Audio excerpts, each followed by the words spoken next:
Magandang umaga sa inyo. Mayroon tayong tanggap dito. Hisense. Pagmasdan nyo mga kabutingting kung ano ang issue nito. Kung makikita nyo, andito si Kuya. Oh. Kuya. Okay, ayan si Kuya. Oh. Inaantay niya yung kanyang TV. Gagawin natin. Isi-switch natin para malaman natin at makita nyo kung ano ang kanyang issue.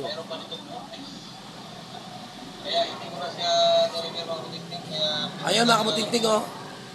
Kung makita nyo, lumabas yung logo ng Hisense. Ayan, nakita nyo mga kabutingting? Bumusina ang kanyang TV. Pero wala namang traffic sa aming lugar. Walang traffic. Pero bumusina siya. Yan ang issue mga kabutingting. Okay, bubuksan natin para malaman natin kung ano ang problema.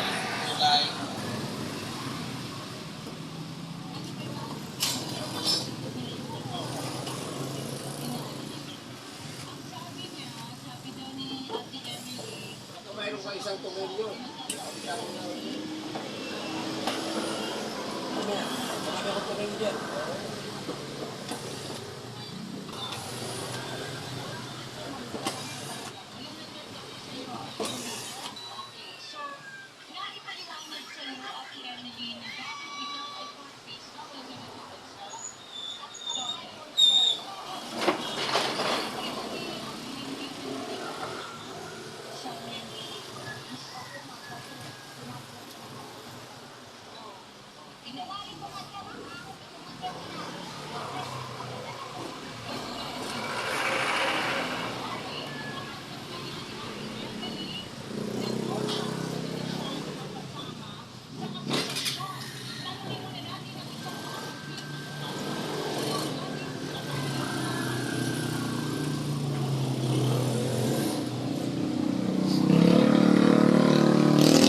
Ito pala ang kanyang motherboard mga kabutingting. Oh. Isa lang ang board nito. Andun na lahat yung kanyang backlight at built-in ang tiko nito. Ito yung kanyang top board. Kung makita nyo, mayroon lang naunang humipo nito mga kabutingting. Oh. Kasi mayroon na siyang pandikit na kagaya niyan. At nakita nyo, naka-remove na yung original niya na pandikit. Kaya ito may nauna na sa atin, hindi tayo ang nauna rito. Mayroon lang nauna mga kabutingting. Okay mga kabutingting, ang tabay lang at babaklasin natin. Maganda yun. Alam mo sa totoo. Para ikaw mismo makita kung anong ginawa dito sa mga. Hindi dapat ginawa na yan. Wala ka na gusto niyo. Ha? Wala na namin nagagawa. Wala na.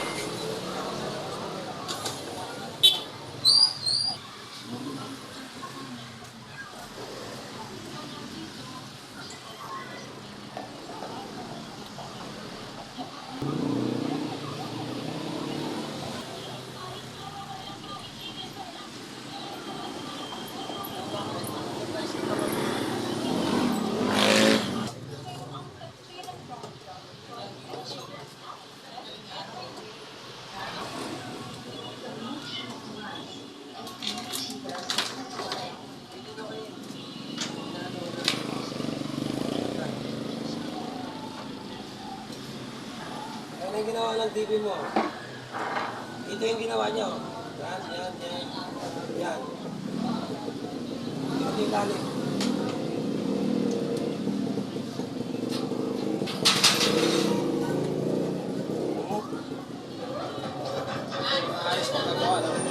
Mga kabutingting, kung makita nyo ang loob ng TV niya, ay may una nang gumawa.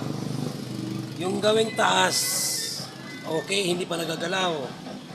Yung gawing gitna, kung makikita nyo mga kabutingting, may gawa na, may repair na. Oh. Kung makikita nyo, dapat dito nakalagay ang kanyang backlight. Inilagay dito sa taas. Baka kaya sa taas inilagay yan, baka mayroong nagbabantay dito na halimaw sa loob. Kaya iniiwas niya dyan. Okay mga kabutingting? Kung makita nyo dito rin sa kabila, sa halip na dito ilalagay yung backlight, ibinaba din. Baka mayroon din diyang nagtatago, kaya ayaw pumunta yung backlight niyan. Okay mga kabutingting? Yan ang ginawa. At kung makita nyo sa may bandang baba pa uli, mayroon na naman dito mga kabutingting.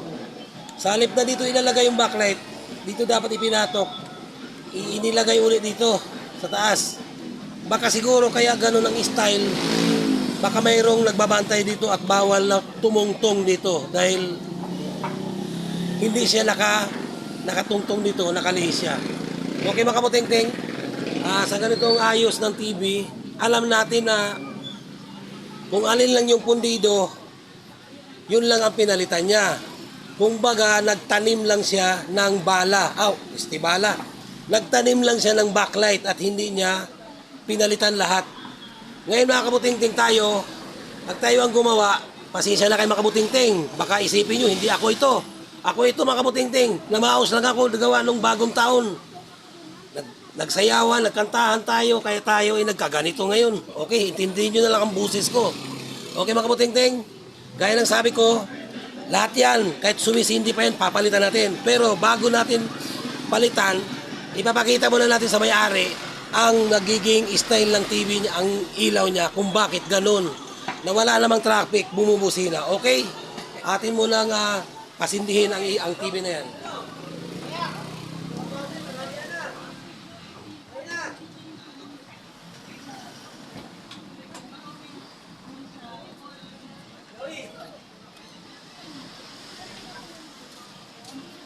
Ito sa video.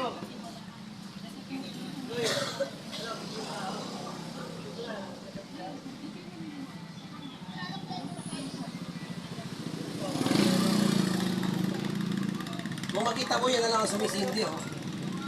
Nakita nyo, sir? Ito na lang ang sumisindi, yung nilagay niya, yung binaon niya. Mga baka puting-ting, kung makita nyo, kung alin yung binaon, yun na lang yung sumisindi. Pero yung mga dating original niya, walang kabuhay-buhay, patay lahat. Yung binaon niya, yun ang buhay. So, matibay yung kinilagay niya. Kung isipin, ang problema, yung mga katabi, patay. Kaya ang kanyang TV, Patay rin. bumubusina. Kahit walang traffic, mga kabuting-ting. Okay, babaklasin natin yan. Lahat yung mga ilaw na yan, baklasin natin yan. At papalitan natin ng bago.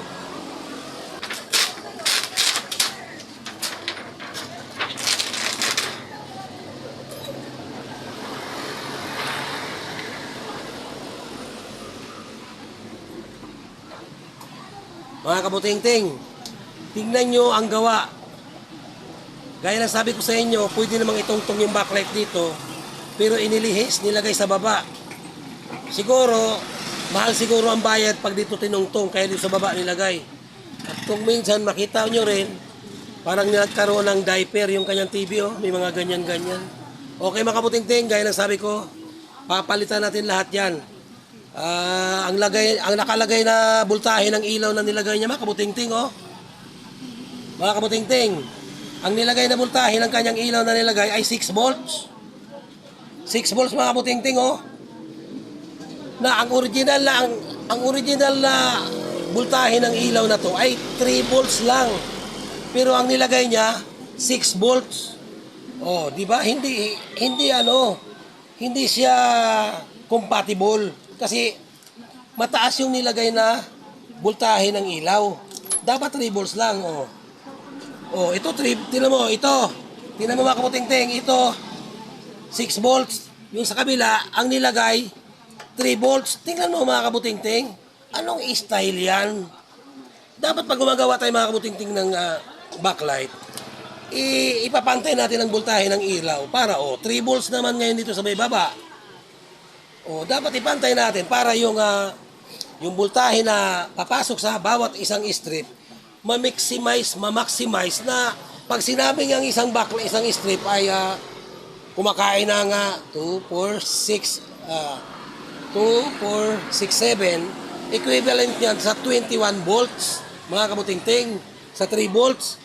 Kung tataasan mo yung voltahe ng isa, hindi 21 volts ang kakainin nitong isa. Kung mo sabihin nyo nakaseries naman yan, dapat iisang voltahe lang yan. Okay mga kabuting-ting, papalitan na natin. At medyo humahaba-haba na yung ating video.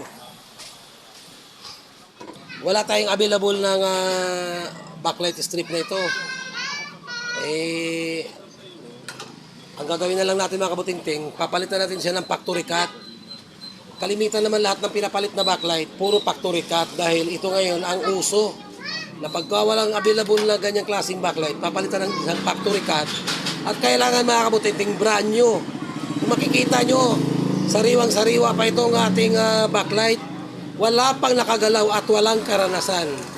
Hindi kagaya ng mga backlight na yan, may pinagdaanan at may mga karanasan na yan. Kung pagmasdan yung mga pagmumukha, may pinagdaanan at may karanasan na yan.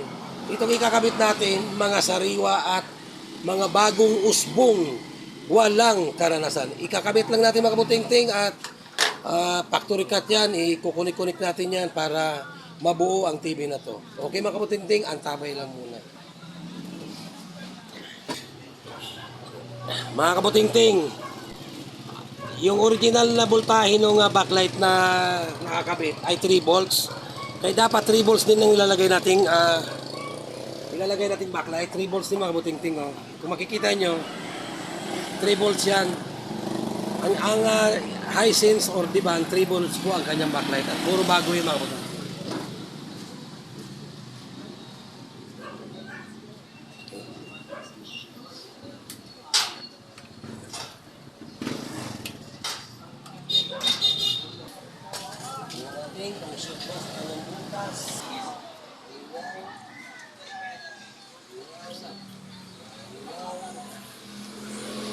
Pag 6 volts yan, hindi ilaw yan. Dito tayong, di ba? Pagmamalaki, kumbaga. Iano kita.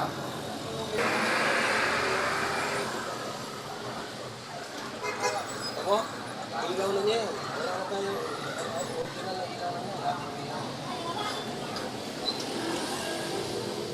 Okay, di ba? Ang ganyan.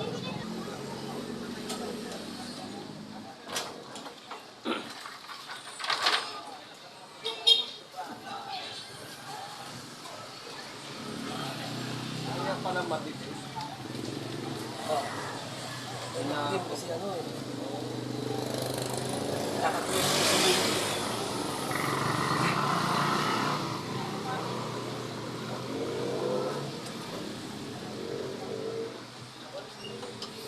Wala nang sundin, di ba? Oo nga.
Naka-power siya mga kabuting-ting, naka-power.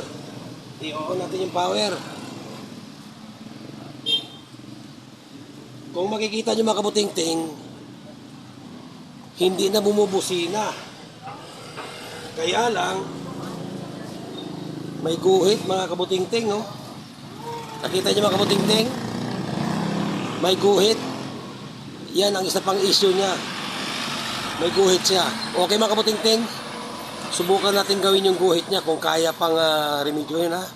Okay.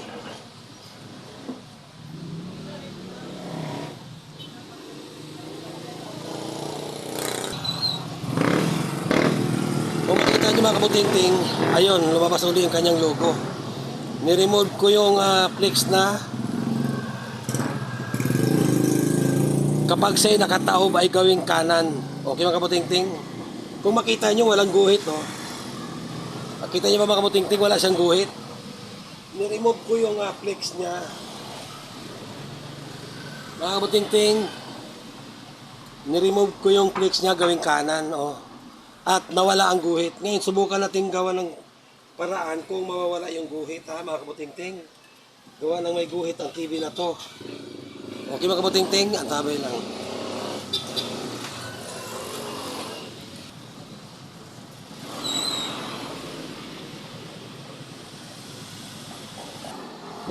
Kung makita nyo mga kabuting-ting, built-in ang ano nito. Nakahang ito at nag-normal yung kabila.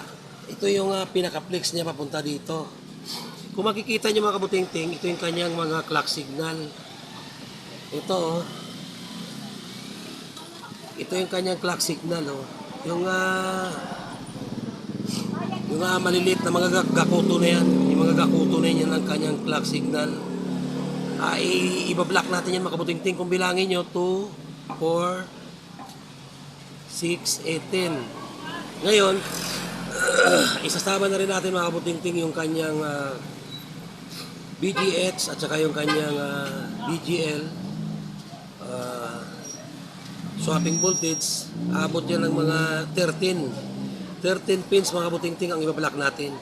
Okay mga kabuting-ting, ibablock ko muna.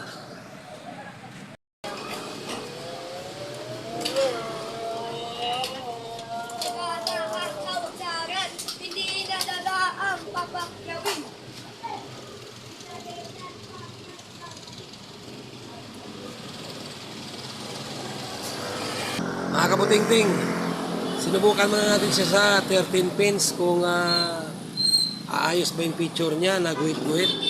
Makita nyo, ayan o. Ilagyan ko siya ng tape.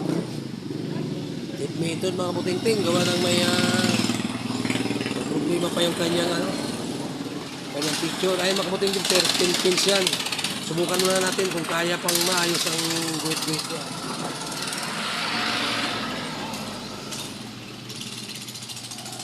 Mga kabuting-ting, nilagyan ko lang 13 pins.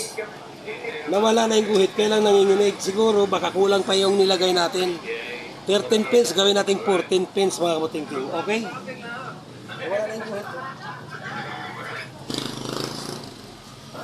Makita nyo mga kabuting-ting. Ayan na. Kung kanina mga kabuting-ting, 13 pins siya, nanginginig, parang giniginaw, akala mo may epilepsy. Ngayon mga kabuting-ting, wala nanginig, oh. Ano? Yan si Sir. Sa kanyang TV na ito mga kabuting-ting. Oh. Kanina mga kabuting-ting, ang TV ay nanginginig. Parang may epilepsy. Ngayon okay na, oh. Panel issue kasi siya, kaya ganun. Pero may hairline siya na maliit. Kita niya. Pero sa baba lang yun. Yan ang yan ang epekto ng guhit-guhit kanina. Lumipat yung guhit. Pero nasa baba, ayun. Hindi mahalata. Ayun, maliit na. Oo. Isa naman yung kanina, ganun-ganun siya, di ba? Okay. Aloe vera and sunflower seed oil that nourish hair. A combined solution para anti-dandruff na maligyan healthy hair pack. Baby sunflower anti-dandruff. Ano? Malabo yung picture. Malabo? Pero may sound siya. Yung picture siya malabo. ang timpla. Kaya mas juicy na, mas ihaw sarap pa. Tikman na sa Panginasan. Our Eating Up the Small Christmas Corral Grand Champion is Congratulations to our Tinig ng Pasko Corral Grand Winner, UANP Corral, Pasig City.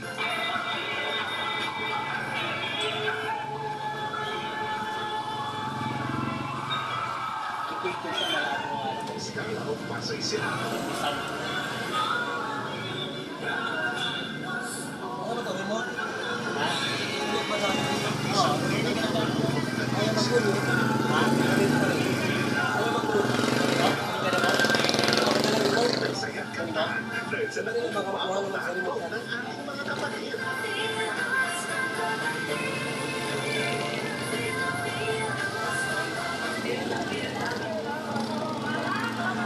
Ayaw. Tinig ng Pasko Christmas Corral Competition Year 3. Okay na siya mga kutinting. Tanging nakita ko sa kanya na mayroon siyang hairline sa baba, pero napakaliit na lang. Hindi na siya pwede natin tanggalin dahil baka magkaroon pa ng another issue kung gagalawin pa natin, kaya hanggang dito lang. Okay mga kaputingting, masyadong mahaba nating video natin. Are you the problem? If you are not understand yourself, don't forget to like, subscribe.